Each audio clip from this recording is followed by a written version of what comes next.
I remember my first day. It was 10 years ago. I was only 22. I had a small dream.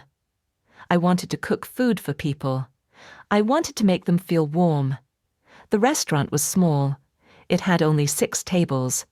The walls were white. The chairs were old, but clean. I put flowers on each table. I wanted the place to feel alive. That morning, I woke up early. I cooked soup. I boiled noodles. I cut vegetables. My hands were shaking. I thought, what if nobody comes? At noon, the door opened. It was my neighbor, Mrs. Lee. She smiled and said, "I am your first customer." I smiled back, but my heart was fast. I asked, "What would you like to eat?" She said, "1 bowl of your noodles." I cooked quickly. I put the bowl in front of her. She tasted it. She said, "It is good." I felt my face get hot. I said, "Thank you." Soon 2 friends came. They sat by the window. They said, "We want to try your soup." I served them. They laughed and said, "Good luck. We will come again." In the evening, more people came. Some were friends. Some were strangers. The room was full of voices. I heard people laugh. I heard spoons and bowls make sound. The small restaurant felt alive. When the last customer left, I sat down. The tables were messy. The air was warm. I was tired, but my heart was full. I thought, this is the start of my dream. I closed my eyes. I whispered, "I can do this." That night, I walked home under the streetlight. My steps were slow, but my heart was light. I thought about the faces I saw. I thought about their words. I knew life would be hard, but I also knew something else. I was not alone. The first day was bright, but the days after were not easy. The next week, the chairs were empty. I cooked, but nobody came. I sat near the door and watched the street. I hoped someone would walk in. Sometimes one man came. He ate fast and left without a word. Sometimes a young couple came. They ordered only tea. Then they sat and looked at their phones. I cleaned the same table again and again. At night, I counted the money. It was not enough. Rent was waiting. Bills were waiting. I looked at the numbers and sighed. I thought, maybe I made a mistake. One evening, I called my mother. I said, "Mum, I feel lost." She was quiet. Then she said, "Do not give up too soon." Her voice was calm but strong. She said, "A seed takes time to grow." Her words stayed with me. Still, there were nights I cried. I sat in the kitchen after closing. The lights were dim. The floor was cold. I asked myself, why am I here? But I also asked, what if tomorrow is better? One rainy day, I opened the door early. Rain hit the window. The street was empty. I thought, no one will come today. But I still made soup. I still boiled rice. I still placed flowers on the tables. That day, only one customer came. He was an old man with a cane. He walked slowly. He sat near the door. He said, "1 small bowl, please." I brought him hot soup. He smiled after the first spoon. He said, "This is good. Thank you." It was only one customer, but his words were like light. They touched my heart. I thought, maybe I can wait a little more. That night, I wrote in my notebook. I wrote, "Today was hard." But the old man smiled. "I will try again tomorrow." I closed the book. I closed the door. I told myself, do not give up. Not yet.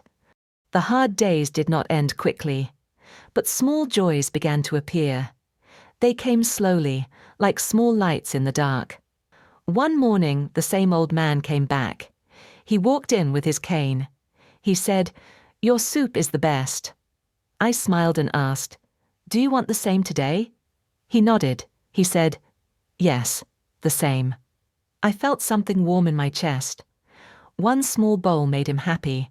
One small bowl gave me hope. Later that week, a little girl came with her mother. The girl had bright eyes. She looked at the menu, then at me. She said, I want noodles. Her mother laughed. I cooked fast. I placed the bowl in front of her. She tasted it. Her face lit up. She said, I love your noodles. I laughed too. Her words were simple, but they stayed with me all night. I thought, if a child likes my food, maybe others will too. Soon I started to know my customers. I remembered their faces. I remembered their voices. Mr. Park always wanted extra rice. The old man always wanted hot soup. The little girl always asked for noodles. I began to talk with them. Good evening, I said. How was your day? Sometimes they told me small stories. They talked about work. They talked about school. They even talked about the weather. The restaurant was not quiet anymore. One night I looked around the room. The chairs were not all full, but they were not all empty either. People were eating. People were smiling. I heard soft laughter. I heard chopsticks against bowls. I thought, this place is alive again. I wrote in my notebook, today people smiled. They talked to me. They came back. Maybe they will come again tomorrow. That night I slept better. I still worried about money. I still feared empty days. But my heart was lighter. I told myself, small joys can carry me. 10 years passed. The restaurant was still small, but it was alive. Old faces came again and again. New faces walked in and stayed. I saw children grow taller. I saw couples grow older. I heard laughter and stories.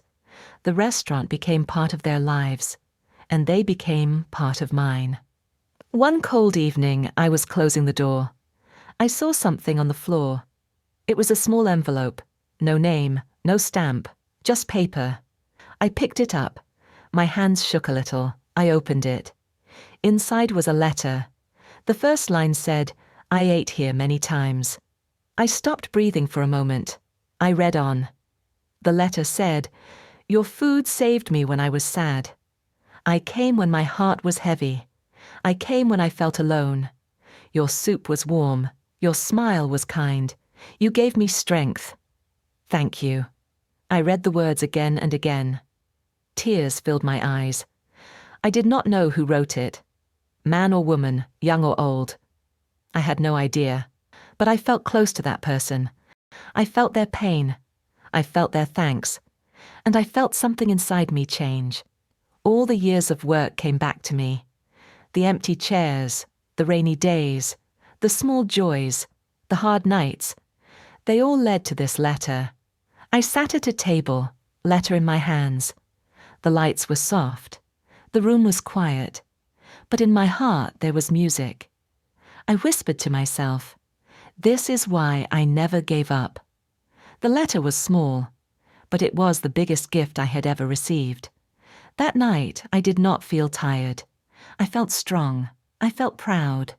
I told myself, my food is not only food. It is comfort. It is hope. It is life. I stood at the door one evening. The lights of my restaurant were warm. The sign above the door looked old, but strong. I touched it with my hand. I thought, 10 years, 10 long years. I remembered the first day. I remembered the empty chairs. I remembered the old man with his soup. I remembered the little girl with her noodles. I remembered the secret letter. All the memories filled me like air. That night, many customers came. They laughed. They talked. The sound was music to me. I walked from table to table. I asked, do you need more rice? I asked, is the soup warm enough? I smiled at every face. When the last customer left, I stayed by the door. The street was quiet. The air was cool. I thought, this place is my life. Then I heard a soft voice. A young girl stood outside.